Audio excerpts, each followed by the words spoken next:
Мектептин окуучулары заман талабына зарыл жабдууларды кураштырып, сыноодон өткөрүп жатышат. Учуучу аппараттар, робот техникасы ар кандай жумуштарды аткарууга даяр. Келечек муун мындай аракет менен бара-бара алдыңкы ойлоп табуучулардын катарына кошулууга умтулушат. Дроны используются во многих сферах жизни. Азыр дрон көп жумушту аткарып жатат. Жок эле дегенде жаратылышты көрүү үчүн жардамы тиет.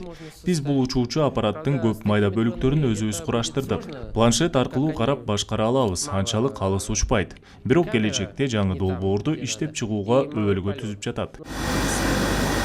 Кыргызстан менен Азербайжандын достугун даңазалаган мектептин имараты 2022 жылы курулуп, эки өлкөнүн президенттеринин катышуусунда ачылган. Заманбап жабдууларда боордош өлкөдөн алып келинди. STEAM борбору 7 класстык бөлмөдөн турат. Оснащенные современными технологиями для развития. Бул мектеп окуучуларынын техника, технология жаатында билими үчүн абдан маанилүү долбоор.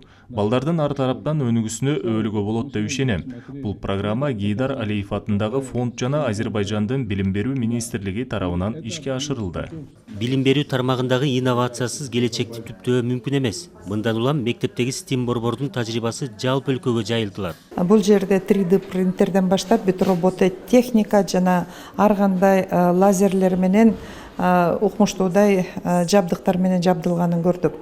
Албетте бул биздин планда бар, башка мектептерге дагы таратуу боюнча сиздер билесиздер, президент тарабынан кабыл алынган Алтын казык программасынын бири ушу технологиялык кесиптерди, предметтерди жолго коюу болуп эсептелинет.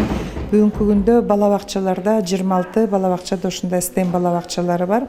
Биз өзүбүздүн программанын алкагында башка мектептерге да жайылтабыз. Бүгүнкү күндө STEM мугалимдерин толугу менен 27 миңди окутуп жатабыз. Боордош эки өлкө билим берүү тармагындагы кызматташуунун башка багыттарында ишке ашырат. Мектеп окуучуларынын Азербайжанга сапарын уюштурууда күтүлүүдө. Калыгул Асанбаев, Нуркамил Асанов, Ала Тоо 24.